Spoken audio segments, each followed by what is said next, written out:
l'Africain d'hier n'est pas celui d'aujourd'hui ni de demain. Il y a des gens qui tiennent des discours. Il y a mon jeune frère Kémy Seba, ok? Je suis d'accord avec lui sur beaucoup de points, mais le point sur lequel je suis pas d'accord avec lui, c'est important de traiter le président Ouattara et Macky Sall. Ok? Là, il n'est pas rassembleur. Mais il dit des choses vraies. Tu vois, non? D'ailleurs, quand on s'est vu ici, il est chez moi à la maison, je lui ai dit ça. Je lui ai dit, que tu n'es pas conscient du pouvoir, tu vois, que tu as. Mais, sache l'utiliser. Qui te dit que M. Ouattara est d'accord avec tout ce qui se passe? Qui te dit que M. Macky Sall est d'accord avec ce qui se passe? Qui te dit que tu comprends qu'il ne soit pas victime de chantage avec un pistolet dans la tempe ou dans la nuque? Donc, ne laissons personne au bord de la route. Que la paix soit sur toi, Alpha. Je ne veux pas être long parce que je pense que ça ne nécessite pas de l'être, mais ça n'empêche pas que je vais tout faire pour que la réflexion soit la réflexion de fond. Avant toute chose, je prends à témoin le public, c'est important que je stipule devant tout le monde que je t'aime énormément, je t'aime profondément. Et je peux dire sans trop me tromper que cet amour est partagé. Tu nous as reçus avec beaucoup d'amour et beaucoup de fraternité. Et tu nous as dit que tu nous soutenais énormément lorsqu'on était venu à Abidjan, peu de jours avant que je me fasse expulser par l'individu que tu défends un peu, le président Alassane Ouattara. Il est important que je dise que l'amour est nécessaire entre nous, mais que l'amour n'empêche pas et n'empêchera jamais la sincérité et parfois la diversité sur le terrain des opinions. Moi, je ne suis absolument pas d'accord que de dire que en émettant des critiques politiques sur les dirigeants que tu viens de citer, on les met de côté. C'est pas vrai. Et qu'en émettant des critiques politiques vis-à-vis de ces derniers, on est dans une démarche de les injurier. Ce n'est pas vrai.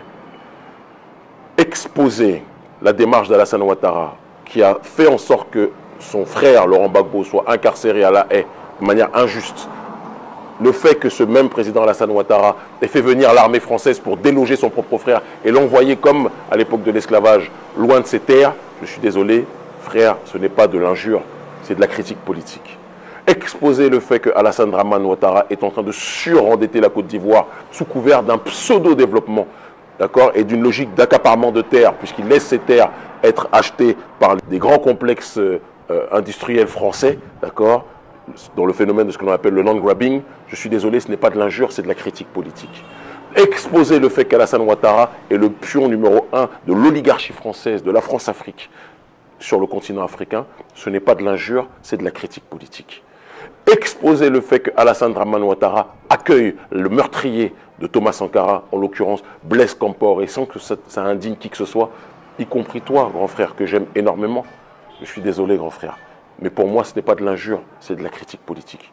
Donc je le dis et je le répète, je t'aime énormément, mais je ne suis pas d'accord avec la criminalisation que l'on expose de notre pensée lorsque l'on s'oppose à ces dirigeants qui sont pour moi les valets des intérêts français.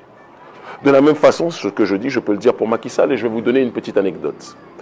Macky Sall, c'est quelqu'un, lorsque j'ai commencé à être chroniqueur politique à la télévision, j'ai commencé mes activités à la télévision en Afrique en 2013, lorsque j'étais chroniqueur politique à la 2S TV, dans l'émission Le Grand Rendez-vous, je salue tous ceux qui m'ont connu à partir de cette période-là, vous êtes nombreux, Macky Sall passait son temps à dire à son équipe, à ses ministres, à ses députés, que s'il venait à l'émission de dire qu'il appréciait beaucoup les chroniques qui étaient les miennes, parce que c'était des chroniques qui défendaient l'identité africaine, qui défendaient la logique de la culture africaine, qui défendaient une réflexion souveraine sur le terrain de l'idée du principe africain en tant que tel, et sur le terrain sociétal, et on se retrouvait sur un bon nombre de points. Mais dès qu'on a commencé à parler de ce qui était quelque part sur un certain nombre de points son gagne-pain, en l'occurrence les bakchiches qu'il avait vis-à-vis du concubinage incestueux avec l'oligarchie française, en l'occurrence le butin de la France-Afrique, que sont nos ressources minières en tant que telles, et nos matières premières, là, Macky Sall a commencé à voir rouge, et le même qui pensait que j'étais un chroniqueur brillant, a commencé à me présenter comme étant un danger pour leur démocratie, pour la démocratie sénégalaise et pour les démocraties africaines. Il m'a fait arrêter, m'a fait expulser. Qu'est-ce que je veux dire par là? Il faut qu'on arrête de faire croire que lorsque l'on critique, pendant trop longtemps ça a été ça, dès lors qu'on critique un dirigeant, ça devient un crime de lèse-majesté, comme si critiquer nos dirigeants en Afrique, c'était comme critiquer des rois. Ce ne sont pas des rois, ce sont des personnes qui sont, même s'ils sont très souvent mal élus, qui sont à la tête de l'État pour administrer la vie de la cité.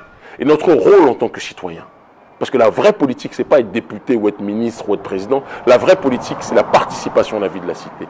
C'est qu'il y ait des personnes qui soient là pour faire en sorte que la vie de la cité se déroule de la meilleure des façons.